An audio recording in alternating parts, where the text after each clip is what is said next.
Hi, everyone. I'm Kanesha from boldlivingtoday.com, and I hope everybody's doing great. I wanted to talk to you today about journaling and the different workshops I was doing this summer and also in the spring. I had the great opportunity to work with the Santa Clara County Library District. And in March of this year, I did 4 workshops on mindfulness for teens through journaling. And then this summer, I have had a 4-part workshop series on doing travel journals. And I'm also moving to different libraries and doing that. And that workshop series was for adults and teens. And so this week, I am wrapping up the final 2 workshops in the travel journal series. And I just wanted to share with you some of the things that people asked me during those workshops, and then to tell you what's coming up for this fall in regards to the work I'm doing with creativity and journaling. So one question I always get at every workshop I've done in regards to doing creativity journals, art journals, collaging journals, bullet journals, whatever the journaling is, people always want to know what types of journals do I recommend, what's my favorite type of journal, and then what do I like about the different types of journals. And so if you are a journaler, you typically have tried out a variety and different types of notebooks and journals and different types of papers and things like that. So that becomes very important to you. And then if you're newer to journaling, or you're just getting started out, or you were journaling before and all of a sudden you stopped and you want to start back again, typically you have journals that are on your shelf that are really beautiful, that people have gifted to you, but you've decided not to use them because you don't want to mess them up. And I always tell people, you cannot mess up a journal. It's the way that you want to do it. It's all perfect. You can get an A in doing it. Like, give yourself an A. No one else has to judge it. And people make mistakes in their journals, and I always tell people you can cover that up with another page, do a different type of insert, but you should be really focused on finding a journal that you love, that you like to touch, and that you like to come back to. That's the most important thing to get going and to stay motivated, and to also do the journaling the way that you like it. You don't have to follow all kinds of rules that other people are doing, but it's good to get guidelines. So I'm just going to share with you some of the journals that I often recommend and talk about the ones that I really like and why. So, and I have a stack here. I have so many to show you. Well, it's not so many. I've pared it down, but it's a stack. So just being honest and clear. So there is a store called Muji that's in my area. I'm in Silicon Valley. I'm in California. And so it's a Japanese store, Muji. And they have a great selection of different types of journals. I typically like journals that have graph grids or dots on the pages, because I don't like to draw in all the lines, but I still like things straight. So with the lines already being there, I don't have to draw them in, and then I don't have to draw lines if I don't want to. Some people are really great with rulers and things like that. Sometimes mine goes a little askew, and I still want it to look neat, but it doesn't have to be perfect. So this particular journal is super thin. You can carry it with you wherever if you like. And it has graph pages. I really love this. And they even have some that are smaller than this if you want something smaller. Here's another one that's this size. And it has calendaring in it. So you can start at any time in the year, write your own information in there, put notes in if you want to. Super fun and flexible. This one I really love. I typically like journals that are big. I like this one because it's horizontal and it's different. And it also has the calendaring feature, which is cool. And for a lot of creatives, you got all this blank space to brainstorm, to write notes, to collage, to put monthly vision boards here, mood boards, all different types of things. And then you can write your calendar information in there. So that's super fun. I just think this one is a lot of flexibility. And I like it when it's blank like this. I'm super obsessed with washi tape and stickers, so you can get a lot of that stuff on here. That's super fun. There's another brand, and the brand is Fabriano. And I love this brand so much. They make big journals. I like this one. I just got this one a couple weeks ago when I was in New York. I bought it at Blick's. I'm getting ready to do a big order at Blick's. They're having their back to school sale, so I'm going to order some new pens from there. And then you can see here, there's the dots. Like I said, I like the graphs and the dots. And this one I'm going to dedicate to lettering. I'm going to be working on my lettering this fall. I've checked out some books from the library, so I'll be playing around with that and sharing with you my lettering, just working on those techniques because it relaxes me and it keeps me from being online and checking my phone all the time. So I have to stay creative and busy with my hands. And then this visual journal is super fun. And my daughter turned me on to this one, mixed media. It has thicker pages, nice thick pages. If you want to use Sharpie, if you want to use paint, if you want to have heavier materials on here, like different types of glue. And this is by Strathmore. So visual journal, super, super fun. And it talks about the different types of things you could do with it, like the different type of mediums you could use, mixed media. So lots of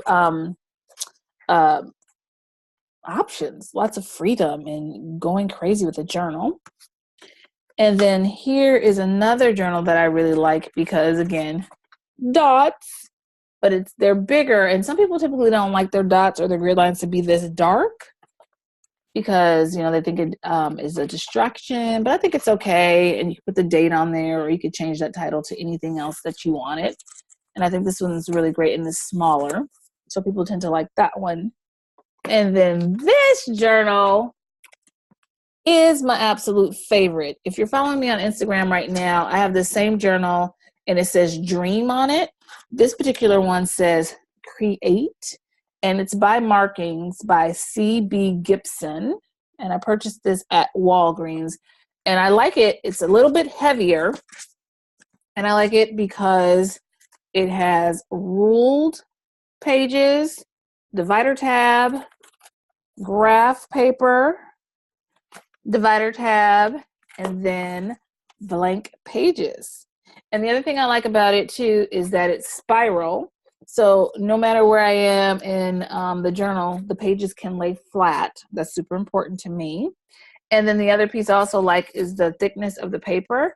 I like to use Micron Pens and LePen, and then also fine tip Sharpies, and then rollerball pens like from Pilot. So those are the things that I really like about this. And typically when I'm doing my journaling pages, like I've been reading this book in the month of July called Spiraling Upward, and I do my morning entries here in the ruled pages. I also like to do lists in the ruled pages, and then different charts of different things I want to do. I'll put that in the graph section, and then when I'm doing mind maps and things like that, I like to put it into the blank pages. And I also like to do little clippings, maybe a little collaging in the blank pages. So this is my favorite journal. This is the one I carried around. I don't really use my journals for calendaring because I use that on my phone, and I actually have a day planner with calendar feature in it. But this is kind of like my reflective journal, the journal that I do ideas and brainstorming in. And then sometimes I might have a few notes in here, like in meetings and whatnot.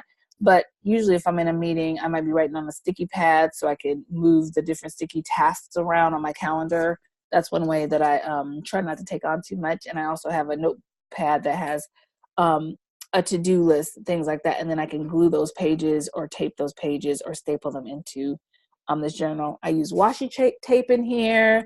When you're taking serious notes, you're taking fun notes, creative notes, whatever, it can be pretty. I like to use multiple colors for different things. I like to color code, to categorize things. So yeah, those are my journal recommendations, the ones that I seem to like most. Oh, even behind me, I have another one of these journals right here. And I also have my fun sparkly journal here that I have not quite used yet, but it's for something special. I think for my next book outline, I might put it in there. So yeah, journals all around me. Oh, and even little fun ones I got for my birthday from my friend, and they had different types of pages in there because she knows, she's an art teacher, and she knows that I just am obsessed with journals and what to do with them. And then the one that has donuts on the cover I've been using for my travel journal for my extended trip to New York in June.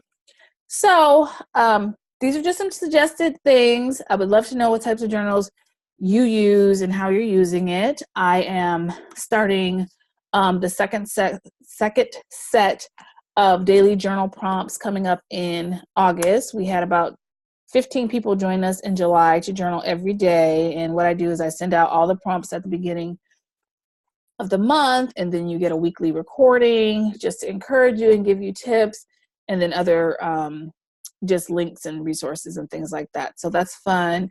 And that information is on my coachingandcrafting.com store. And the registration for August is going to open up on July 31st. Everything's done. I just haven't gotten to post it because I've been a little busy gardening with my son. We've been making terrariums and succulents and things like that. So you can check out more information about the type of journals I'm doing and see some of my examples of my spreads or just how I'm doing it. There's a lot of information on Instagram and Pinterest on the internet, but I always tell people, do it your way, get inspiration, but you don't have to take other people's structures. Use your creativity, use your time, use your mind fuel to journal about a variety of different things and to have fun with it and just express yourself in a variety of ways, and don't be afraid to, color outside the lines and just make things a little bit more jazzy in how you take notes and capture your thoughts and ideas and notes from book studies. And we're also going to do a book study in the fall. I don't have the dates yet just because I have another big event I'm getting up to, but where we read the book together and we do journal prompts and check in like that. I thought that would be fun because one of my friends were like, you should be doing that. And I said, yeah, that'd be fun because I read a book a month that I journal about, and it's been really fun and relaxing, and it slows me down. So, and it keeps me ready for doing journaling workshops when I'm helping other people up their habit in journaling or establish one in the first place. So yes, if you have any questions, let me know, and connect with me at boldlivingtoday.com. I'm on Facebook, Kanesha Baynard Coaching, and I'm also on Instagram and Twitter at Kanesha Baynard. So lots of fun tips and tools there for you, for being bolder, for navigating transitions, for really helping yourself cultivate things that are bold, that fit you, and that keep you fueled and happy. All right, everybody, have a great day. Bye.